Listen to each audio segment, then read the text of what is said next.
Madame, Monsieur, bonsoir et bienvenue dans ce tout premier numéro du Journal de l'économie de l'année 2025. Cette nouvelle année s'ouvre avec son lot d'ambitions, de défis et d'opportunités économiques et nous sommes là pour vous informer avec fidélité et le même engagement. Au sommaire, l'adoption du budget exercice 2025 par les députés qui s'élève à 2 396 milliards 588 millions 972 000 francs CFA. Vous suivrez l'essentiel dans ce journal. Vous suivrez également l'importance pour une entreprise de miser sur la qualité pour accroître sa croissance et ses performances. C'était le sommaire. Restez avec nous. La loi de finances pour l'exercice 2025 a été adoptée par les députés le 27 décembre 2024, au même moment que le budget rectificatif de l'année 2024. Le budget de l'État pour l'année 2025 s'élève à 2 396 milliards 588 millions 972 000 francs CFA avec près de la moitié des ressources allouées aux secteurs sociaux. Découvrez les détails et les principales innovations de ce budget avec Ekwesala. La loi de finances exercice 2025, votée à la large majorité des députés ce 27 décembre 2024. Ce budget équilibré en ressources et en charges s'élève à 2 396 milliards 588 millions 972 000 francs CFA, marquant une augmentation de 9,9% par rapport à l'exercice précédent fixé à 2 179 milliards 125 millions 9 000 francs CFA. Comparé à la loi de finances rectificative 2024 qui s'établit à 2 250 milliards 600 millions 606 000 francs CFA, il représente une hausse de 6,5%. Près de 50% de ce budget sera consacré aux secteurs sociaux, témoignant d'une priorité donnée à l'amélioration des conditions de vie des populations. Sous le leadership du président de la République, son Excellence M. Faure Essozina Gnassingbé, le gouvernement a prévu pour le budget 2025 trois grandes orientations. D'abord, faire un budget dans le respect des engagements internationaux. Ensuite, faire une meilleure mobilisation des ressources internes. Et troisième orientation, une maîtrise des charges de fonctionnement afin que le peu de ressources qu'on a puisse être affecté aux dépenses d'ordre social et aux dépenses d'investissement. Sur la base de ces orientations, le budget que vous venez de voter s'équilibre en ressources et en charges à 2 396,6 milliards de francs CFA. La loi des finances 2025, en n'en point douter, tient compte des innovations majeures, notamment les mesures fiscales pour renforcer l'économie et le bien-être social. Les recettes budgétaires enregistrent une augmentation significative, passant de 1 279,1 milliards de francs CFA en 2024 à 1 475,6 milliards de francs CFA en 2025, soit une progression de 15,4%. Cette croissance est principalement portée par les recettes fiscales qui atteignent 1 200 milliards de francs CFA contre 1 042,1 milliards de francs CFA l'année précédente, traduisant une hausse de 15,2%. Cette dynamique reflète une meilleure mobilisation des ressources et un élargissement de l'assiette fiscale. Les dépenses budgétaires, quant à elles, progressent légèrement de 2,4%, passant de 1 636,3 milliards de francs CFA en 2024 à 1 675,8 milliards de francs CFA en 2025.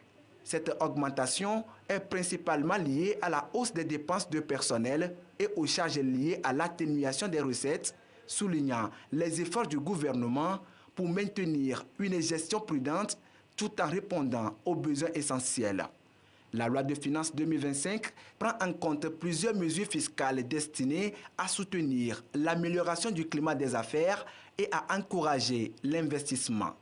Parmi ces mesures figure la réduction des droits d'assises sur certains produits locaux, une baisse de 50% des droits de douane sur le gasoil utilisé par les industries, l'exonération à l'importation des véhicules de transport de marchandises âgés de 5 ans au maximum, ainsi que des motocycles électriques neufs et des batteries destinées à l'industrie du montage. Ces dispositions s'ajoutent aux avantages fiscaux et douaniers reconduits pour les entreprises de bâtiments et travaux publics, notamment pour l'acquisition de machines, matériels et engins. Les avantages relatifs à l'importation de matériel agricole sont également maintenus dans le but de stimuler la productivité agricole.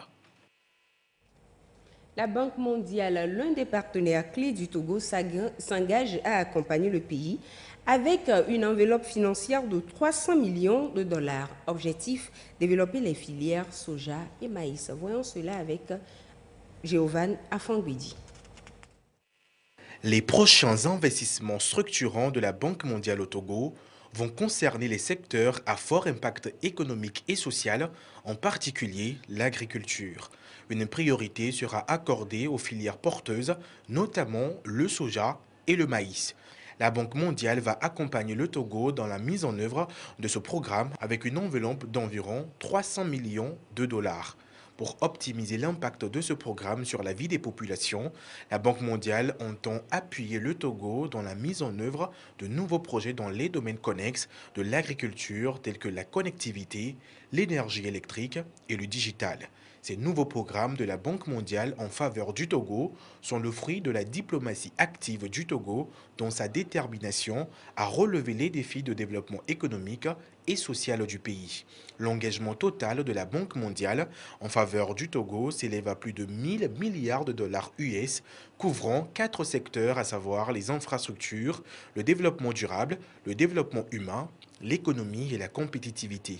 Ce nouvel appui budgétaire est essentiellement consacré à la promotion de l'agriculture durable, l'électrification rurale et l'action climatique, au renforcement du capital humain et de la résilience des populations vulnérables, ainsi que la réduction des risques fiscaux et la restauration de l'espace budgétaire. Pour la Banque mondiale, le pays met un accent remarquable sur le secteur agricole, le plus favorable aux investissements. L'idée est de passer à une agriculture commerciale pour créer les revenus au niveau des paysans avec l'appui de la Banque mondiale.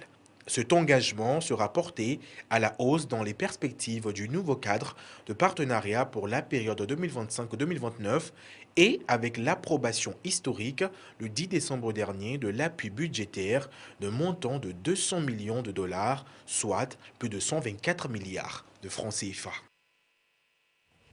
Plus qu'un simple élément de l'environnement, l'océan regorge d'énormes atouts pour transformer des vies.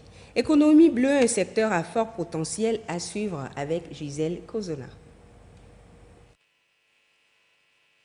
L'économie bleue représente un moteur essentiel pour le développement de l'Afrique, en particulier des pays côtiers. En 2019, l'Union africaine estimait qu'elle avait généré près de 300 milliards de dollars et créé 49 millions d'emplois sur le continent. À l'échelle mondiale, 3,3 millions de personnes tirent 20% de leurs protéines animales des produits aquatiques. Les emplois dans les secteurs de la pêche, de l'aquaculture, du transport maritime, de la conservation marine, du tourisme durable et des énergies renouvelables, connus sous le nom d'emplois bleus, garantiraient des moyens de subsistance durable. L'économie bleue représente une voie prometteuse pour la croissance économique en Afrique, mais son potentiel demeure limité par des défis majeurs. Parmi eux, la faiblesse des systèmes de contrôle et l'ampleur de l'illégalité favorisent la surexploitation des ressources halieutiques. Les petits pêcheurs en particulier subissent les conséquences de la diminution des stocks de poissons, en grande partie due à la pêche illégale, non réglementée et non déclarée. Par ailleurs, dans les régions de la Méditerranée et de la mer Rouge, la surexploitation met en péril la biodiversité marine et les moyens de subsistance des communautés locales. Le changement climatique exacerbe ces pressions avec la montée du niveau des mers, le réchauffement des eaux et l'acidification des océans qui dégradent les écosystèmes côtiers et repoussent les poissons des zones de pêche traditionnelles.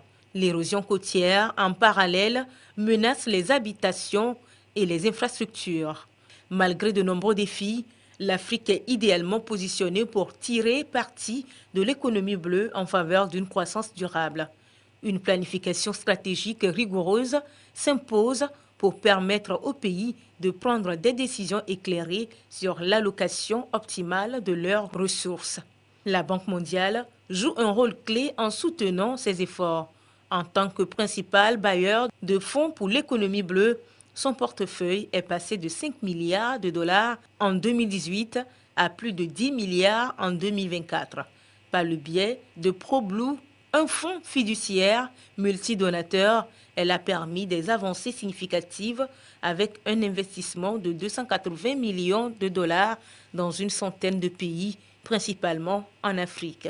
Le programme de gestion des zones côtières d'Afrique de l'Ouest, WACA, doté de 630 millions de dollars et mis en œuvre dans 9 pays, reconnaît l'interconnexion des systèmes environnementaux et sociaux. En restaurant l'écosystème soumis à une érosion rapide et à des inondations, il aide également les communautés, notamment les femmes, à s'adapter à leur environnement en mutation.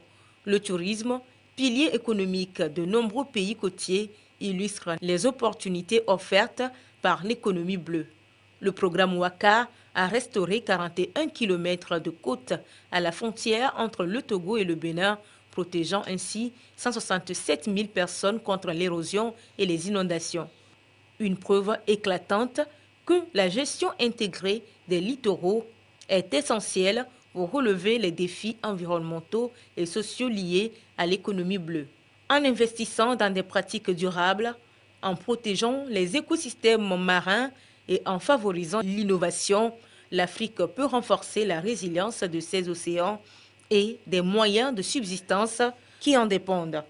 L'avenir des zones côtières repose sur une gestion responsable de l'une de leurs ressources les plus précieuses, l'océan. Suivons à présent les cours des devises de ce mardi 7 janvier 2025.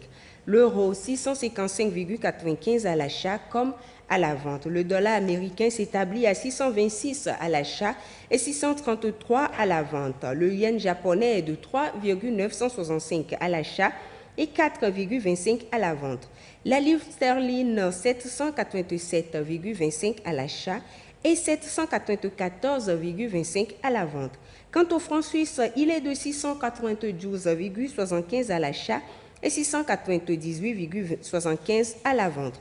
Le dollar canadien est de 436,50 à l'achat et 443,50 à la vente. Et on finit avec le yuan chinois qui est de 85 à l'achat et 86,750 à la vente. La qualité reste et demeure un défi pour les entreprises. Dans un contexte de libéralisation des marchés, la qualité s'impose comme un levier pour la croissance et la performance des entreprises. C'est elle qui permet aux biens et services produits par les entreprises d'accéder aux marchés internationaux, devenus de plus en plus exigeants en termes de normes et de qualité. Les produits togolais doivent aussi se conformer à ces exigences pour pénétrer les marchés mondiaux. Clarisse Aticlet nous en dit davantage. L'un des principaux défis auxquels font face les entreprises togolaises est l'accès de leurs produits au marché régional, africain et international.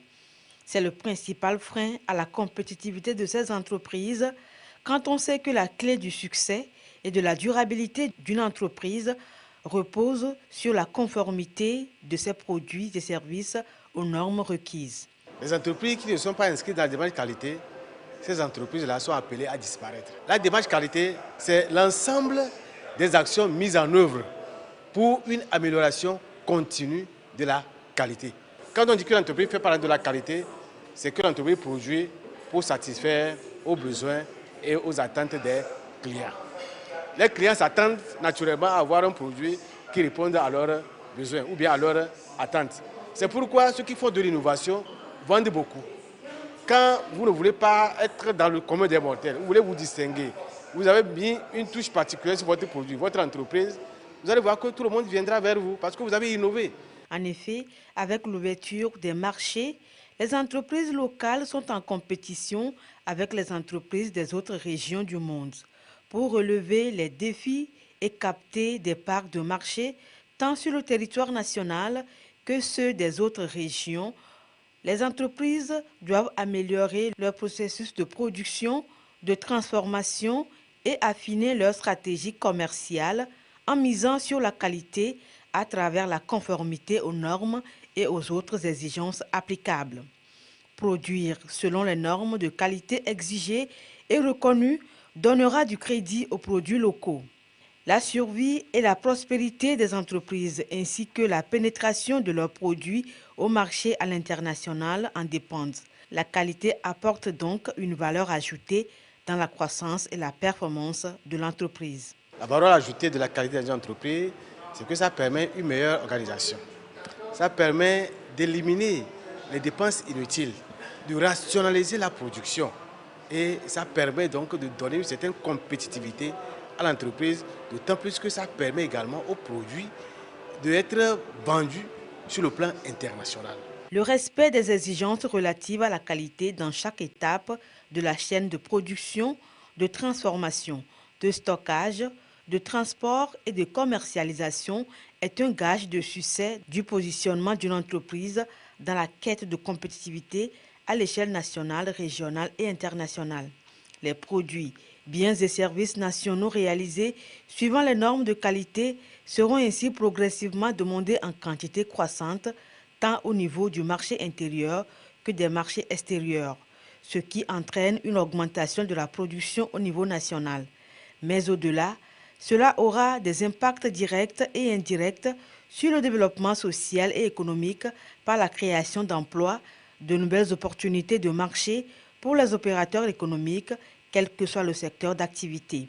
De même, cela entraînera la collecte de plus de taxes et impôts par l'État et les collectivités locales, la réduction des problèmes de santé et de sécurité grâce à la consommation de produits de meilleure qualité, la protection de l'environnement.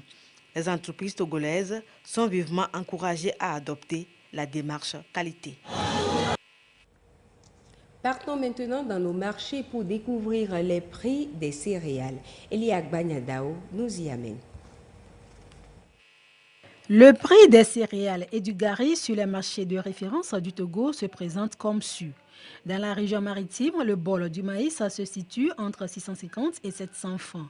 Dans la région des plateaux, il est entre 550 et 600 francs. Dans la centrale, il est à 550 francs. À Kara, il varie entre 650 francs et 700 francs. Et dans la région des savanes, il varie entre 600 et 650 francs, avec une moyenne nationale de 627 francs CFA. À présent, le prix du bol du sorgho. Dans la région maritime, le bol de sorgho est à 1100 francs.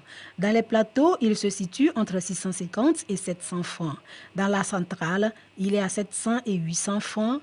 Le bol du sorgho dans la région de la Kara varie entre 600 francs et 1000 francs. Dans la région des savanes, il se situe entre 650 et 1000 francs avec une moyenne de 810 francs. Découvrons également le prix du bol du haricot. Dans la région maritime, le bol du haricot varie entre 2000 et 2200 francs. Dans la région des plateaux, il se situe entre 1350 et 1400 francs. Dans la centrale, il varie entre 1800 et 1900. Dans la région de la Kara, il varie entre 2000 et 2500 francs. Et dans les savanes, le prix du bol du haricot est entre 1600 et 2500 francs, avec une moyenne nationale de 1968 francs CFA. Le prix du bol du mil. Dans la région maritime, le bol du mil est à 1200 francs. Dans la région des plateaux, il se situe entre 1450 et 1500 francs. Dans la région centrale, il varie entre 1200 et 1300 francs. Dans la région de la Kara, le bol du mil varie entre 1100 francs et 1500 francs.